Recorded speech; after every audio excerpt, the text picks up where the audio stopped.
Hey, what's up guys? Jackson here with Toasty DIY, and today I'm really excited because I got the new GoPro Hero 9 Black Edition. So when I say new, it's actually been out for a little bit now. I think it's been out for about 4 to 6 months.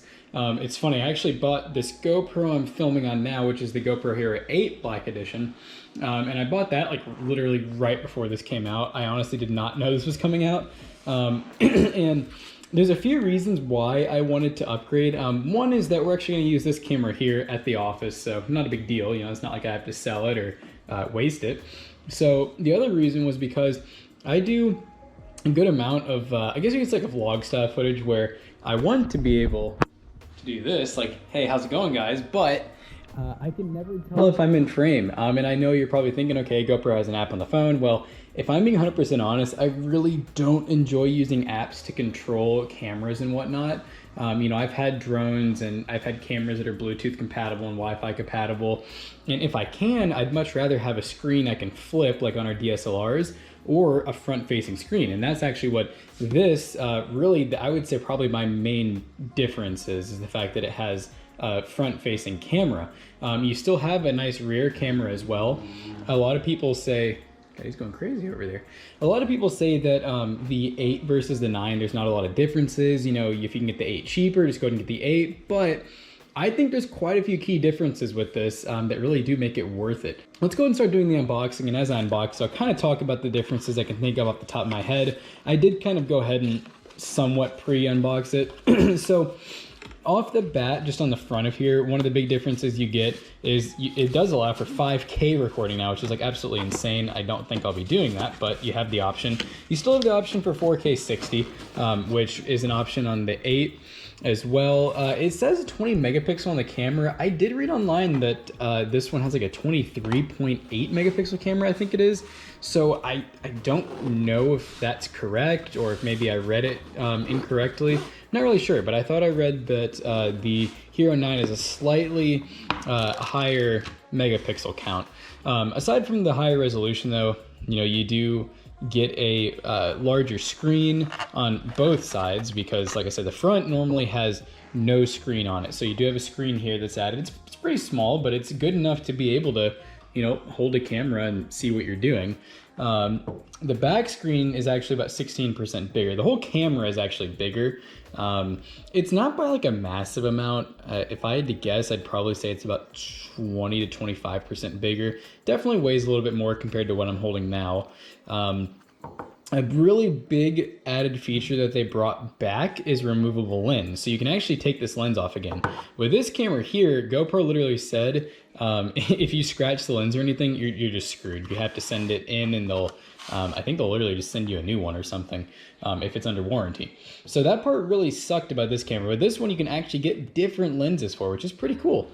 So if you ever scratch this cover on the front, you can fix it. You can just replace the actual cover, and then you can also replace the lens, like I said. Like I said, don't know what that is. Oh, you know what? I think that's to run a, what do you call it? A loop through so that you can have a string attached to it, or like a, what do you even call it? A camera saver? Basically a little loop that you can put around your wrist. I think that's what that is. We have the same mechanism as before, which I really like. I like not having to use housings anymore. These nice little magnetic feet that just clip back in. Your speakers are right under here as well. To actually get into the camera, and I'm going to set the camera down to do this because it's really difficult, especially the newer these are, the worse it is. You basically have to get your nail under here and push down, and yeah, when they're new, it's really difficult. Definitely have a bigger battery. With this, you get about 33% more battery life, if I remember correctly. But same style and same look of battery. You basically just take it, you have to put it in the right way. It only goes in one way. Then you close this hatch here. Also, micro SD card goes here, and then USB-C goes here. And then you just take this, clip it, and then, gosh, yeah, when these things are new, they're very difficult to get in and out. But yeah, I mean, overall though, it's basically the same functionality and everything as the other camera. You just have that front screen, slightly bigger back screen, slightly higher megapixel count to my knowledge. You get the 5K at 30 FPS if that's something you're into. You have the same amount of waterproofing 33 feet. Now, another advantage you do get with the actual software is a lot of you know about the HyperBoost 2.0, which is really awesome. I think that's actually what I'm running right now. Doesn't work the best in low light. Who knows, maybe that's actually what this affects, but in good lighting situations, it's awesome. Like right now, by the way, I'm like literally shaking the camera. And yeah, it's pretty smooth. This has Hypersmooth 3.0, which not super sure what the exact difference is. I just know it's supposed to be even better. And it still has the time-lapse mode built in, which is really nice. And it actually has time-lapse 3.0 or time warp 3.0, which is supposed to work up to 5K as well, and has auto correction and whatnot. So, I mean, it's still technically the same thing. It just has some newer features to it that, you know, make it a little bit, I guess you could say, more like a gimbal in a sense. Another thing you also get right out of the box, which GoPros have kind of became a little bit popular for, is live streaming straight out of the box, 1080p live streaming. And this actually is a really good camera to do it with. You just hook it up with USB-C and you're basically good to go.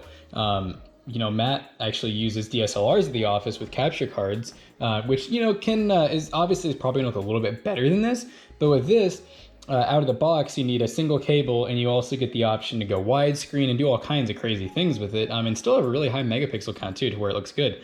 The GoPro Hero 8, you could stream, but it wasn't out of the box. You had to do like a firmware update, and I don't really exactly know how well it worked, but I know this supports it out of the box, which is pretty cool. Another thing that I really like, and some people might think this is kind of dumb, but I like that this comes in an actual carrying case. Every previous GoPro I've ever seen comes in like this, it looks really cool. I mean, it looks kind of like this, but then the top is clear, and the GoPro actually mounts using, you know, one of these mounts on top. This is like an actual carrying case, and it's actually a hard case too. Even has the GoPro logo on it. I think that this is a much better deal, getting something that's actually functional to keep your GoPro in rather than that fancy display case. I mean, it looked good on your shelf, but other than that, what was really the reason to have that? Yeah, I just think this is really cool that they include like a nice little carrying pouch. You could, one thing that they don't include, which I wish they would, is maybe like a sleeve to actually put the GoPro in.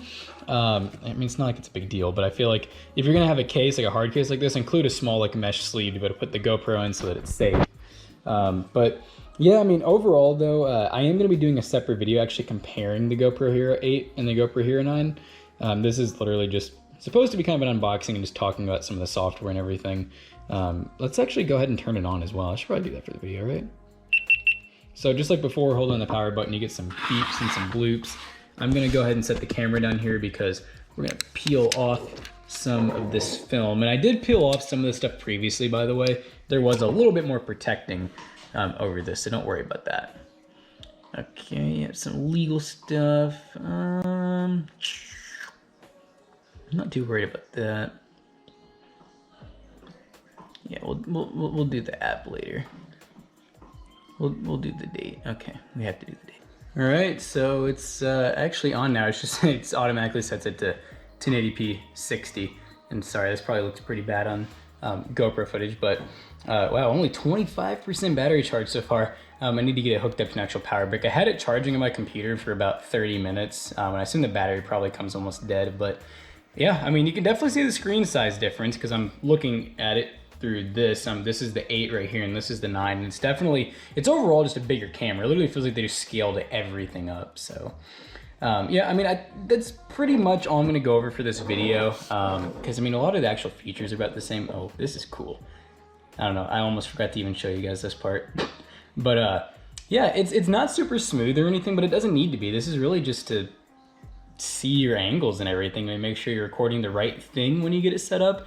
And this basically makes it to where you could really do everything phoneless unless the camera is not accessible when you're doing something and you really need to see what exactly you're doing. So overall, I hope you guys enjoyed this little unboxing. I know I'm a little bit late to the game, but you know, hey, we did it toasty DIY style. So don't forget to like, comment, and subscribe, and we'll see you guys in the next one.